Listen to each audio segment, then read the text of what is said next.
नमस्कार मित्रों, स्वागत है आपका ज्ञान गंगा आयुर्वेद क्लासेस में। आज हम लोग बात करने वाले हैं चतुर्विध प्रमाण से पुनर्जन्म की सिद्धि कैसे होती है।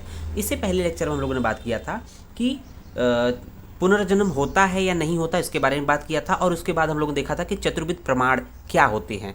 तो इसके बारे में देखेंगे कि चतुर्विध प्रमाण, जिसको चरक ने क्या बोला है एक्चुअल में, चतुर्विध परीक्षा। प्रमाण शब्द को उन्होंने परीक्षा शब्द से टर्म यूज किया है। प्रमाण शब्द का न प्रयोग करके उन्होंने परीक्षा शब्द यूज किया। चार कौन कौन से परीक्षा या प्रमाण है, तो हम लोगों ने देखा था यहाँ पर आप्तोपदेश, आप्तोपदेश, आप्तोपदेश। पहले नंबर पे आप्तोपदेश था, दूसरे नंबर पे प्रत्यक्ष था, प्रत्यक्ष प्रमाण या परीक्षा। तीसरे नंबर पे था अनुमान, अनुमान। चौथे नंबर पर था युक्ति।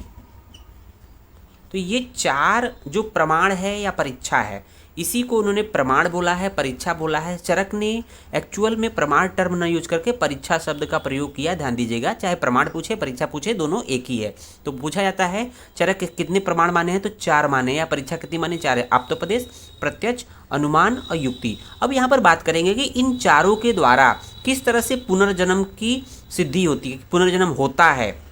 ये जो चार प्रमाण या परीक्षा ये सिद्ध करेंगे कि नहीं, पुनर्जन्म होता ही होता है। तो एक एक करके हम लोग बात करेंगे। सबसे पहले देखते हैं आप्तोपदेश।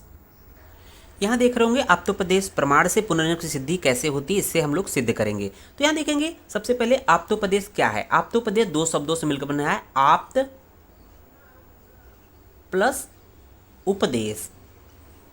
उपदेश, उपदेश का मतलब समझ में आता है कि वचन, वचन। उपदेश का मतलब क्या होता है, वचन होता है। आप्त का मतलब क्या होता है, जो भी सिद्ध पुरुष होते हैं, सिद्ध पुरुष, सिद्ध पुरुष या ऋषि, जो ऋषि लोग होते हैं या कह सकते हैं जो ज्ञानी लोग होते हैं, उनके द्वारा जो उपदेश दिया जाता है वो कहलाता है आप्तोपदेश। अर्थात सिद्ध पुरुष, सिद्ध पुरुष या ऋषि लोग के द्वारा या ज्ञानी पुरुषों के द्वारा जो उपदेश दिया जाता है उसको हम लोग बोलते हैं आप्तोपदेश। तो आप्तोपदेश का मतलब समझ में आया, आप्त प्लस उपदेश। आप्त का मतलब सिद्ध पुरुष होता है। जो व्यक्ति तपस्या के द्वारा अपने आप को सिद्ध कर लेते हैं उनको हम लोग आप्त व्यक्ति या आप्त पुरुष कहते हैं। और उनके द्वारा कही गई बात सत्य ही होती है, वो प्राणियों के कल्याण की भावना से ही जो कहेंगे सब कुछ कहेंगे। तो यहाँ पर कहा गया है कि, तो यहाँ पर आप लोगों ने देखा कि आप्तोपदेश का मतलब क्या हुआ। अब आप्तोपदेश प्रमाण क्या होगा, अर्थात इनके द्वारा जो कही गई बातें हैं। तो जो धर्मशास्त्र होते हैं, चाहे धर्मशास्त्र, धर्मशास्त्र, हर एक धर्म में अपने अपने शास्त्र बताए गए हैं। शास्त्र, धर्मशास्त्र, जैसे हम लोग बात करते हैं कि गीता, गीता हो गया, रामायण हो गया, रामायण हो गया, महाभारत हो गया। ये हिंदू धर्म के अकॉर्डिंग हम बता रहे हैं। तो अन्य धर्म के भी जो बाइबिल हैं, कुरान है, ये क्या है, ये आप्तोपदेश है, ये प्रमाण हैं। कहीं ना कहीं ये जो बातें इसमें लिखी होती, गीता में, रामायण में, महाभारत में, या जो भी चरक संहिता, जो भी संहिताएं हैं, संहिता जो हम लोग बात कर रहे हैं, चरक संहिता, सुश्रुत संहिता, क्या है, ये एक आप्तोपदेश हैं। अब इसमें जो बातें कही गई है उसके द्वारा किस तरह से पुनर्जन्म की सिद्धि होती है, आइए बात करते हैं। तो यहाँ देख रहे होंगे जो धर्मशास्त्र होते हैं, अर्थात संहिता हो, गीता हो, रामायण हो, महाभारत हो, इसमें क्या लिखा गया है कि दान करने से, तपस्या करने से, यज्ञ करने से, सत्य बोलने से और अहिंसा का भाव रखने से और ब्रह्मचर्य का पालन करने से क्या प्राप्त होता है, वो हम लोग को यहाँ पर बोला गया अभ्युदय, अभ्युदय, अभ्युदय और निःश्रेयस की प्राप्ति होती है। अभ्युदय और निःश्रेयस, अभ्युदय और निःश्रेयस की प्राप्ति होती है। अभ्युदय का मतलब क्या होता है, अभ्युदय का मतलब होता है उन्नति, उन्नति, ठीक है। और निःश्रेयस का मतलब क्या होता है, कल्याण, कल्याण, इनकी प्राप्ति होती है। और यहाँ देखा जाए अभ्युदय का जो मीनिंग होता है, प्रायः अभ्युदय से अहलौकिक उन्नति और निःश्रेयस से पारलौकिक उन्नति की बात की गई है। तो अभ्युदय से क्या बोला गया है, अहलौकिक। अभ्युदय से क्या बोला गया है, अहलौकिक, अहलौकिक, लौकिक उन्नति, अलौकिक उन्नति। और निःश्रेयस से परलौकिक, और निःश्रेयस से क्या है, पारलौकिक, पारलौकिक उन्नति की बात की गई है। तो देखेंगे अहलौकिक का मतलब इसी जन्म में, अहलौकिक का क्या मीनिंग होता है, इसी जन्म में, आपकी उन्नति इसी जन्म में होगी, इसी जन्म में मतलब कि इसी जन्म में, और पारलौकिक मतलब मरने के बाद, मरने के बाद, अर्थात क्या है, अर्थात कि आपका पुनर्जन्म की ये विश्वास करते, मरने के बाद आपका कल्याण होने का मतलब होता है कि पुनर्जन्म होता है, पुनर्जन्म होता है, ठीक है ना। तो ये बात पुनर्जन्म की सिद्धि हो गई, ये बात कहीं ना कहीं आप्तोपदेश प्रमाणों के द्वारा क्या हो गया, पुनर्जन्म की सिद्धि हो गई। तो इस तरह से हम लोगों ने देखा कि आप्तोपदेश प्रमाण से पुनर्जन्म की सिद्धि किस तरह से होती है। अब दूसरे नंबर बात करेंगे हम लोग कि प्रत्यक्ष प्रमाण से पुनर्जन्म की सिद्धि।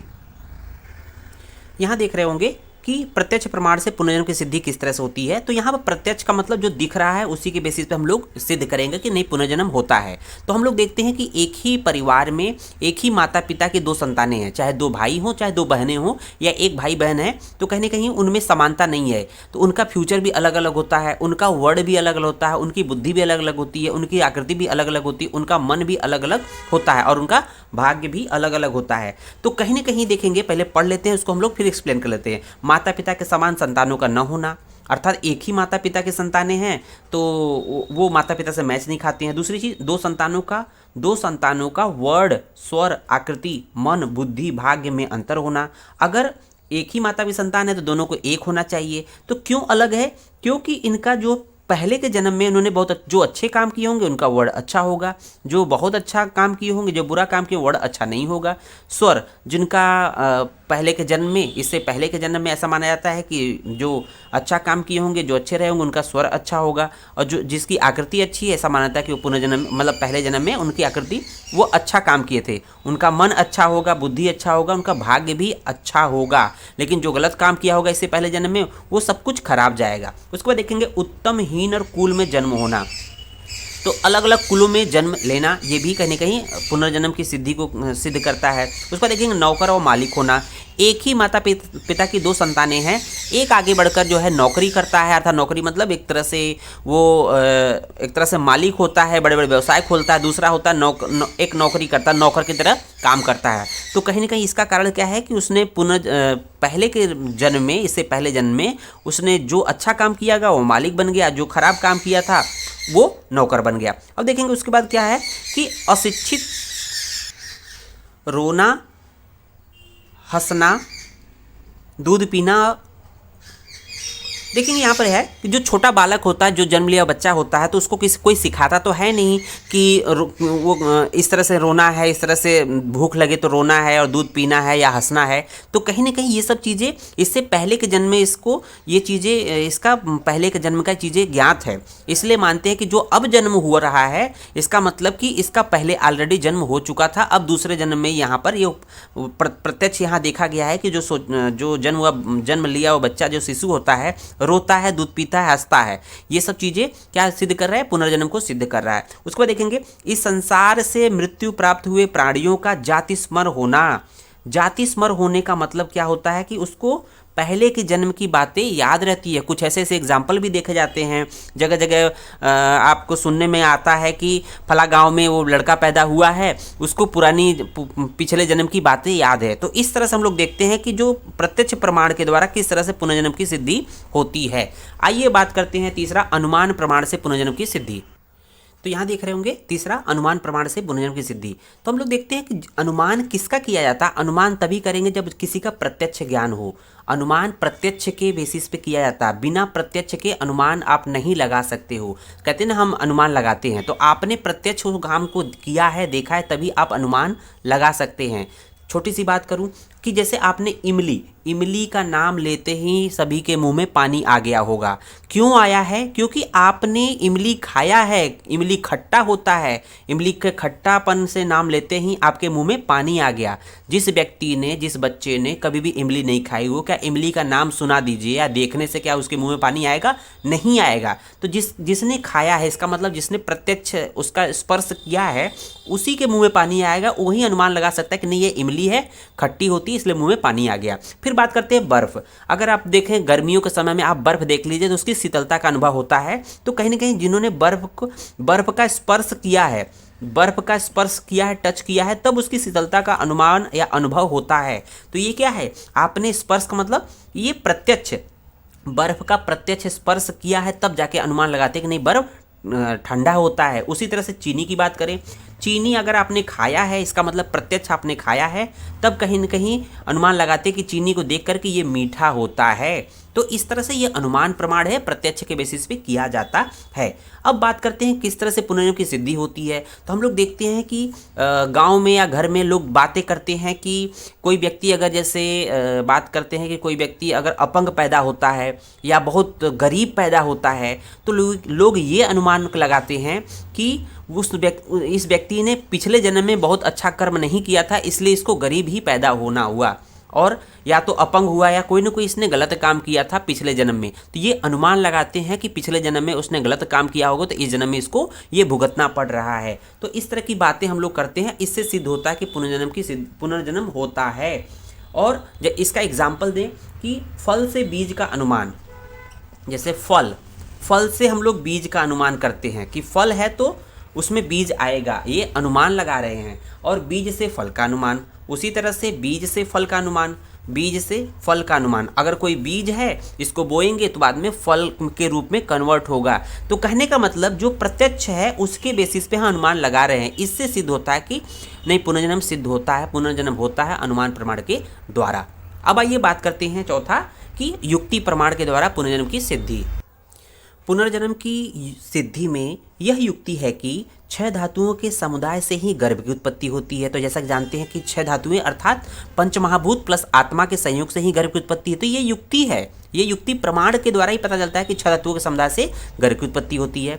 और दूसरा देखते हैं कि कर्ता और करण के संयोग से क्रिया होता है। कोई भी क्रिया या कर्म कैसे होता है, क्रिया होती है तो कर्ता का मतलब कि जो करने वाला होता है, करण का मतलब साधन। तो जो करने वाला होगा उसको अगर साधन दिया जाए तो कोई ना कोई क्रिया हो जाएगी। जैसे मकान है, मकान बनाना है तो मिस्त्री रहेगा, लेबर रहेगा, उसके साथ साथ अगर जो करण अर्थात साधन के रूप में ईंट है, बालू है, सीमेंट है, इस इत्यादि जो करण अर्थात साधन प्रयोग करेंगे तो मकान बन जाएगा। उसके बाद जब कार्य करेंगे ये सब तो क्या होगा, किए हुए कर्म का फल होता है। तो जो लेबर मिस्त्री मिलकर काम करते हैं और जो बालू गिट्टी इत्यादि के प्रयोग से जब क्रिया होती है, जब मिस्त्री काम करते हैं, क्रिया मतलब काम करते हैं, तो कर्म का फल होता है। कर्म का फल मतलब मकान तैयार हो जाता है। जो कर्म नहीं किया जाता है उसका फल नहीं मिलता है। भाई अगर काम करेंगे नहीं तो मकान कैसे बनेगा, काम करेंगे नहीं तो पैसा कैसे कमाएंगे, काम करेंगे नहीं तो खाएंगे कैसे। तो कहने का मतलब कि जो कर्म नहीं किया जाता उसका फल नहीं होता है। बिना बीज के अंकुर की उत्पत्ति भी नहीं होती है। अगर आप खेतों में बीज नहीं डालेंगे, गेहूं का बीज नहीं डालेंगे और आप सोचिए कि नहीं ऑटोमेटिक हो जाए, तो इसका मतलब कि ये युक्ति है कि बिना बीज के अंकुर की उत्पत्ति नहीं होती है। तो इस तरह से युक्ति प्रमाण के द्वारा पुनर्जन्म की सिद्धि प्रूफ हो गई। अगर वीडियो को अच्छा लगा हो तो वीडियो को लाइक, शेयर एंड चैनल को सब्सक्राइब जरूर करें। जय हिंद, जय भारत, जय आयुर्वेद।